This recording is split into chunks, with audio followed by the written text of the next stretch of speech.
Good afternoon, James. Good afternoon, and thank you for joining us as part of Pleasure. the 1987 In Conversation with series. Um, I wanted to start off by thanking you for having us, but also to find out a bit more about you, dive right through to your what you've done as a local activist within West Ham and Beckton, and you were elected as the new MP last year. A year down the line, what does that feel like for you? And fast forward, if you're going to think fast forward, what do you think are the key changes you want for your local constituents as a local resident? How does it feel? Well, if I take the how does it feel, still baffling, I suppose. If that's the right word, it's a strange moment when you get elected. I'd been a councillor for a long time, and I remember standing at the count and hearing the returning officer read out, and I was thinking, "Oh, that's me." That seems a bit of a surprise. I don't come from a family filled with kind of rich people or people who have been in high performing jobs or elected office. So and there was a moment walking back thinking, I need to pinch myself, and that hasn't really worn off. A friend of mine did say that's probably a good thing, because as soon as you get used to it, you probably stop doing it properly.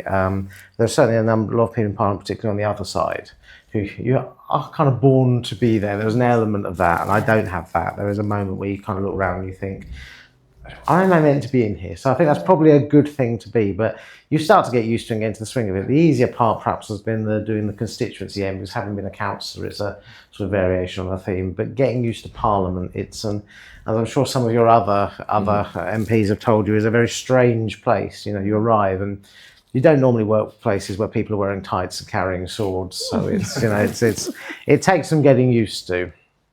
And your second bit was about kind of where I want to be in a year's time or the end of the term of office. So my second question to you was, you were elected a year on.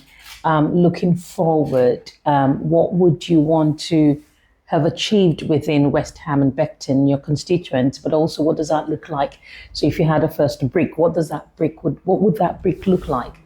A building block, for example. Yeah, I think it's important, whatever position you take, is to try and have something to kind of aim for, and you sort of spend the first year trying to get your feet under the table. It was the same as when I was a councillor, trying to kind of work out how everything functions. There are huge amounts of challenges in this constituency. For a whole multitude of reasons. I think what I want to see really, and where I've been working on, is looking at how we invest in education and opportunities. I said in my maiden speech that I think actually this constituency is filled with people who are bright, are talented, have huge amounts of skills, but too often lack opportunities. And so for me, it's about creating opportunities. So I've been doing lots of work with schools and with the university and the university training colleges. And that's where I want to see is investment in opportunities, which is why I was really pleased about the announcement at Labour Party conference about this ambition for it not just to be about going to university, but be about gold-plated apprenticeships too. Because I think for the people of West Ham and Beckton, that's the opportunity, is give them the space to actually really shine.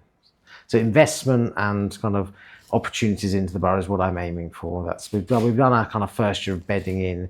Now it's trying to get the money into the money and the businesses and the education into the borough. Fantastic. I think that, as a local resident yourself and a campaigner and someone who's served very diligently locally, you've been a deputy mayor, you've done and achieved quite a lot of great things. You've been a former councillor as well. So I think that gives you that space to be able to speak on behalf of the constituency, but not also that, it's actually your experience within politics, and actually also what does that look like? What does good look like? And given, as you've mentioned, the youth those opportunities, and actually establishing, making sure that there's the growth that you need. Your constituent is a growing constituents, but also that there are lots of changes within the local area, the regeneration program. Sometimes that can transpire in terms of displacement. How are you able to address that for the local population, so it doesn't come across like, they're losing out, where, we're having all this sort of huge and valid regeneration program as well? Yeah, I think that makes sense. I mean, we are Newham as a whole is the fastest growing borough in London. It's now the third most populous and fast on track within 10 years to be second. It's partly because there's huge amounts of brownfield land with housing being developed. But you've got at the same time quite a changing population, because it's always been truly the case, for immigration, East London is where lots of people start out or end up. So there's always been a kind of churn of population too, which can cause the unsettling because people are always changing. But also brings huge opportunities because people bring ideas, and it's part of the vibrancy of the constituency and the borough. I think you have to be careful. When I became a councillor, and I was the councillor in Beckton, there was a kind of plan for a huge development in the docks. And on the other side of the other side was an estate which hadn't been invested in for a long time. And I remember one of the residents saying what was dividing them was the DLR tracks, and it literally was, we are the wrong side of the tracks. And I think it comes back to where I started about opportunities. What you need to be doing is making sure that when there is business coming in, there's development, it doesn't just feel like here's something we're moving people into, which was the problem that happened in Canary Wharf and the Docklands regeneration 40 years ago. It felt like it was happening for other people. It's about making sure there are education establishments, that the jobs coming in and the businesses coming in are creating jobs for local people and opportunities. And I think that's where the work around apprenticeships and things and looking at what they come with it. I think we have some advantages, and there's also some fairly sort of settled population and businesses. Britvic, Tate and Lyle, these are very old established businesses that have stayed here and sticking here, that provide employment. And some of them, what we consider the newer businesses like the airport and the XL, have now been here quite a while, and again are part of the sort of steady economy. And I think you've got some anchors that kind of you can tie that to, but it's about making sure that this has to be about good jobs for local people and opportunities for local people, not just something that we build and then other people move into and they kind of look forlornly at jobs for other people. Yeah. Okay. What does it feel like being on the green benches of Westminster? What has your experience been a year on? Practically, it's very weird. I mean, that's the only way I can describe it. If you've ever been in there, or anyone watching has been in there, it's much smaller than it looks on television. It's also noisier, so they're very good at working the microphones so you can't hear people yelling. And there's a lot of kind of heckling and sledging and that kind of thing going on, which doesn't get picked up. So kind of the intense and close nature of it is unexpected, and you see that takes some getting used to, and the archaic rules make it tricky. But it's like anything, once you kind of work out what the rules of the game are, you can work with them and start to kind of make it work to your advantage, and work out it's a bit like what works, and how does the humour work? Where do you have to be serious? Who's the person that's always going to yell when you're speaking? So it's a bit like picking up a new sport, really, and you have to kind of learn some. It's not just the rules in the book; it's the kind of nuances that the players know that you don't necessarily know when you pick it up. Fantastic. I think I'm almost there. One of the older MPs said it takes at least a year, but ideally, really 2 years before you fully understand how the place works. Fantastic. So you're halfway there at least. I think we're all halfway. We're all halfway there, hopefully. And sometimes you just have, and I did it at the beginning, you just have to go in and sit and watch and kind of observe and kind of get the feel and the mood of the place and see how it's working and understand the sort of the vibrations. I don't want to sound too hippie about it, but you know what I mean. Okay. All right. Well, I'll pass you through to my colleague to ask you the next set of questions. James. Great. So James, we want to talk about your experience being within politics. You're vastly experienced. You started off student politics. It's a nice way of saying old, isn't it? A very polite way. But your vast experience, talk about student politics and what led you from there to now being the representative for West Ham and Beckton. Now that makes it sound like there was some kind of planned path, and I think all my jobs, all my career has been by accident. Sure. I remember being told at school, when you pick your GCSEs, this affects the rest of your life, and you pick your A levels, and actually I discovered and I say this as kids when I go to school, none of this is true. You can change your mind. I remember a lecturer saying he knew someone who had a plan for the whole of his life, which was 6 weeks. He could be able to. I had no plan at all. I just kind of fell into things. So, I got into student politics because I was interested in it. It looked like it was more interesting than my degree, to be honest. And doing that, it felt like you were achieving something. And from there, just got involved in politics, and then you kind of, you get involved and start doing stuff. And I didn't stand for election for a very long time, but eventually came a point was kind of, I spent 20 years getting other people elected. I should probably try and see if I can actually do the other side of the role, rather than just helping other people, actually see if I can achieve something. So it was slow, and sort of, there was some design to it, but a lot of it was by accident and good luck and being in the right place at the right time, I think. That's excellent. And do you want to tell us about, I guess, the challenges that you find in Newham across West Ham and Beckton? What are the biggest challenges that you feel and you see that residents want you to address? Poverty, let's be honest about it. It's a hugely deprived area in many ways. There are lots of I mean, in the last 14 years with austerity and the cost of living crisis that's gone with it has meant that people have been put in quite appalling circumstances, both housing, jobs, money in their pockets. You know, far too many people, if they don't go to work that day, they don't get paid, and if they don't get paid, they don't eat. The rise of food banks. And, you know, I remember speaking to councillors who'd been out on summer events, and there were kids who were going from event to event because it was the summer, and so the schools weren't open, so they weren't eating properly because there wasn't that money at home. You know, that has got to be the challenge for any government or anyone in elected office, to deal with that. You know, roof over your head, food in your belly, that's got to be the starting point. And the fact we're having to talk about that in the third decade of the 21st century is extraordinary and should shame us all, and that's got to be the priority. So for my constituents, it's, you know, day-to-day living is a huge challenge. We publish every month the kind of stats on what we get most of our casework on. The biggest one is always housing. A lot of that's rented, but also huge amounts of leaseholders who are trapped in situations where they can't sell, they can't remortgage. So it's coming from both ends now because of the cladding crisis. And after that, it's huge amounts around visas and immigration and people kind of struggling with the system. So it's real life challenges, which in some ways I quite like. It's nice to be in a constituency where you feel like you can make a difference.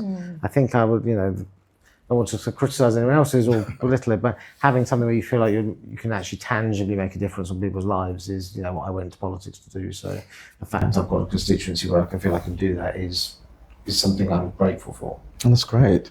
And in terms of your parliamentary work, are there committees, APPGs that you're a part of, that you have an interest in and you want to pursue and, I guess, bring others along in that journey and share with them that information?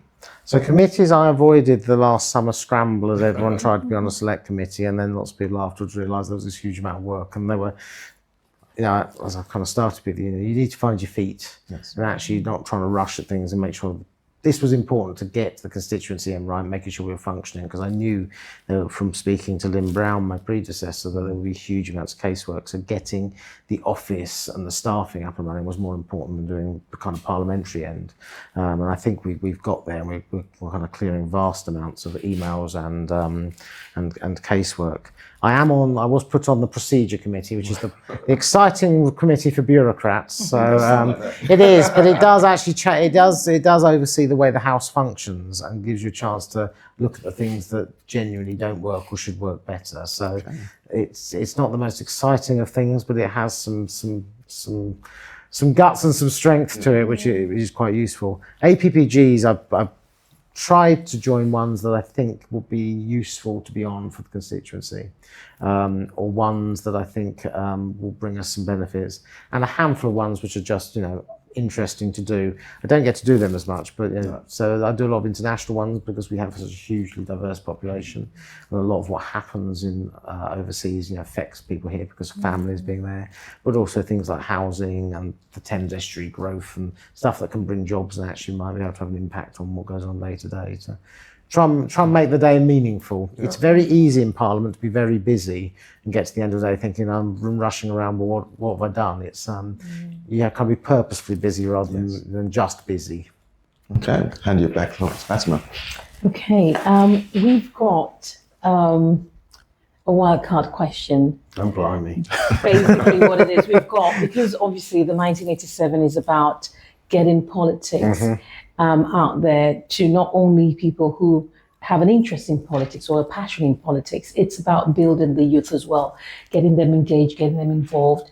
Obviously, as you're aware, the age of voting has been lowered to 16, and obviously we really need to get a lot of our young people have disengaged with politics.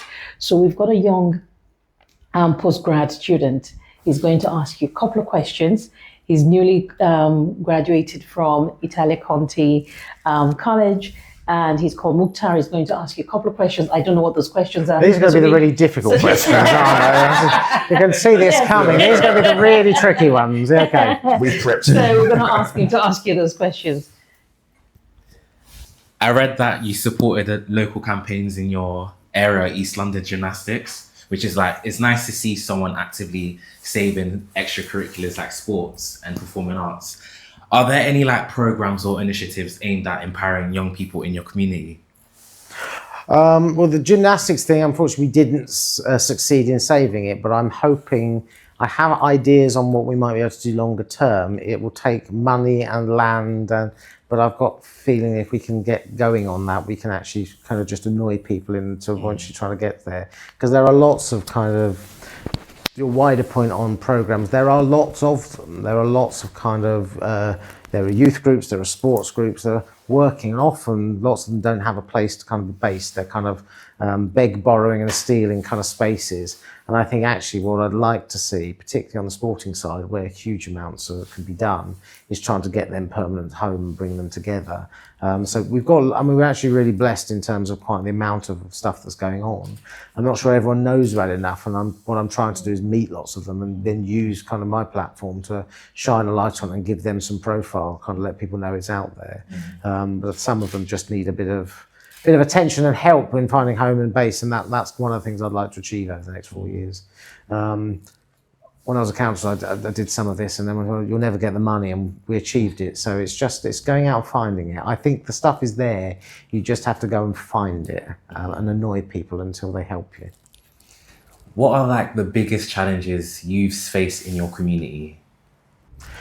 I think it depends. I mean, there are so many. I think housing, as I've already spoken about, is a huge one. And across the board, as I said, you know, there are people who are just stuck because of the situation around leaseholders. There are a huge number of people in rented accommodation who face real challenges. Education and making sure that access to good education is really important too, and often that's a huge challenge for people. But also crime is an area where crime is a big problem, and that's why a lot of the kind of youth and sporting programs are really good to make sure people aren't getting into gangs and having things to do, providing with those opportunities. So it's about kind of work. And I think one of the joys of East London, there's always been that kind of history of there being community. That hasn't changed, that's still there. There's still a huge number of people who just make this place function by what they do at their weekends and the evening volunteering, and they just go unsung. And I want to kind of make sure they get a bit more recognition. And like, what type of advice would you give like young people who want to get involved in like the politics world? So I think coming back to this kind of point you were saying about, you know, young people are disengaged. The interesting thing when I go to schools, particularly secondary schools, is actually people are really interested. They've all got really strong views on political stuff. They just don't see that as part of kind of parliamentary or political politics. But they've all got really strong views on the stuff that's going on around them, whether it be the environment or crime or just the local area. And I think it's about making sure we can kind of focus people into, you know, understanding how they can make that work. So we did a summer scheme for the first time. It's quite small. We'd like to expand that, just giving people a chance to come and see how it works at the other end. But really, it's just have the guts to stand up. What's really interesting is the amount of schools that now have kind of youth parliaments and school councils and the engagement with that. And I think we just need to kind of, and the schools are clearly really interested in sort of engaging people and sort of explaining that, but linking that through to this isn't something that ends when you leave. You can take that forward into kind of grassroots campaigning and making a difference. You know, I think making people feel like they can make a difference, and it doesn't have to be huge. You know, when council, I've been asked before by councils, and I said, well, have something to do for the 4 years. You've got 4 years in office, have something to do with it. And it can just be, there's a street that looks tatty and I want to tidy it up, through to a huge grand scheme. It doesn't really matter. Have something to work on. And that'd be my advice for anyone kind of young trying to start out is, you've got an idea. There are no bad ideas. There's just how you do it. Actually take one of them and start pushing at it. You may actually get further, because a load of people will turn around and go, oh, never thought of that. Have the confidence to kind of stand up and go, I'm going to change this. And final question, as an MP, like, what's the biggest issue you faced so far? Or personally, or sort of policy-wise, or? Personally. Oh, blimey. It's not been too bad. I mean, I suppose it is getting used. I mean, on a personal level, it's getting used to the hours. They are weird. I mean, it is a strange job that doesn't give you much time off. And I suddenly realised I have no social life, and I never see my other half, and we kind of don't go out as much as I should. And so I think part of my second year is trying to rebalance so you've got some work-life balance, because that is quite important in terms of staying sane. And I've never been so ill as I have been last year. I've picked up every cold going. I think partly that's Parliament is a bit like a super spreader event, because you're crammed in. And a teacher told me they always have what they call the autumn throat, where they pick up all the germs. But after a couple of years of teaching, you get a bit better at it. And I think doctors are all the same, and it feels a bit like that. You spend a lot of time shaking hands and pick up every germ going. So I'm hoping the second year I've got fewer colds. But yeah, I mean, it's a small whinge in the grand scheme of things, really, isn't it? Thank you. Thank you for that. And thank you for being so transparent. I think it's really important for our young people to hear from yourselves, directly. And I think also that brings me nicely to sort of the 1987 committee in terms of what we're doing as a collective and as a movement. What are your thoughts in terms of citizen movements like the 1987 committee, having been the chair of the NEC? What is the place? What is our place, and how do you see the do's and don'ts of, citizen movements like the 1987 committee, for example? I mean, there's a huge role for them. If you the days of mass party political membership are long gone. Yeah. Back in the 50s, when the Conservative Party had 2 million members and the Labour Party had 1 million, or whatever it might have been, lots of people do their politics, and I think it's the same thing as we were just talking about, get their politics in a way that they don't identify as being political, but they go out and they campaign, they do litter picking, they do, part of residents groups, they're on their street WhatsApp and making sure things are happening. That's all politics. It's small p politics, but it's all politics, and people don't recognise it as such. So it's happening all the time. I think what we've been bad at doing, we have to do, is kind of convert that into, you can translate that across to elected office, to engage with councils, engage with Parliament, and actually make a difference on things. And I think, organisations like yours, you're kind of the bridge between that very grassroots and the kind of political sort of high-end stuff. Yeah. Thank you. I'm just going to also pick up from what Mukhtar said about, obviously Beckton and West Ham, having that sort of transient population, lots of things happening, families, you've got people who've, moved into the area and all of that. And I think with that comes with all of its challenges as well. What do you see in terms of antisocial behaviour and crime, for example, in your local constituent, and how do you address that? What are your thoughts about it? I don't think there's anything particularly different you would find in the rest of London or big cities. Gang crime is a huge concern for people. There's issues around knives and kind of street robbery, which has become a huge thing. Phone snatching is, the crime of the day. I think there are ways to solve that. 20 years ago, it was breaking into cars and stealing car radios. They made them unstealable, and they were used. Actually, if the phone manufacturers were to change it that a stolen phone couldn't be reused, you would probably end phone snatching overnight. But it's not necessarily in their interest to do that, because we're all having to buy new phones. So that's a big part of it. I think, providing opportunities for people, because youth crime, drug dealing has been a problem around here, because often a lot of the layout part of the borough is that, in the old days it was estates they were built in a way that made it easy for crime to take place. We've got a lot of cul-de-sacs and things that make it easier further off the sort of beat the path and make it easier for that to happen. Ultimately, we need more policing as part of that. People need to feel safe. A huge number of police officers was lost over the last 15 years. Now, the opposition say, we'll put 20,000 in. But they took 20,000 out before they put the 20,000 in. And it's not just the numbers, it's the experience. Because normally what you have in policing is, older people retiring, anyone's coming in, there's a handover. What you did was clear out all the experience and put in a lot of inexperience. It takes time to build up. So that's a part of it. But I think it's very similar to what you'd see across the rest of London. People want to feel safer. And at the moment they don't. Crime statistics are showing that things are improving. The problem is there's a lag, and it doesn't really matter what the statistics say, it's how people feel. Yes. Exactly that. Now, if someone was to ask you a question along the lines of, because most people think, being an MP is mainly about being in Westminster and maybe ever so often, serving your local constituents. What would you say? What was the one thing that you would say that an MP does that's not glaringly in your face that people are aware of? What is that one thing or a couple of things that, MPs, as in yourself, do that it's not obvious to a lot of people? I think it's true. It used to be, Westminster was out. That world has gone. Most of my colleagues are spending a huge amounts of time in their constituencies. We Fridays and Saturdays and Sundays, and it's perhaps easier to see because we're all putting out on social media. But I think people, they see what goes on in Parliament because you see it on the news. What they don't see is the amount of time you spend visiting, youth clubs and schools. But I think probably for me, it's the casework. We deal with, we put out every month how many we've dealt with, but best part of 7,000 in the last year. That's, talking to individual people about solving a problem in their housing or crime or a visa. We do a lot, for example, of helping minicab drivers with their license renewals because the system is quite bureaucratic. So all these little things that kind of go on that people don't necessarily see, but make a huge difference to kind of people's day-to-day lives. And there's no way of showing people that because you're kind of talking to people individually. They're emailing, can I get help with this? But that's thousands and thousands of cases every year.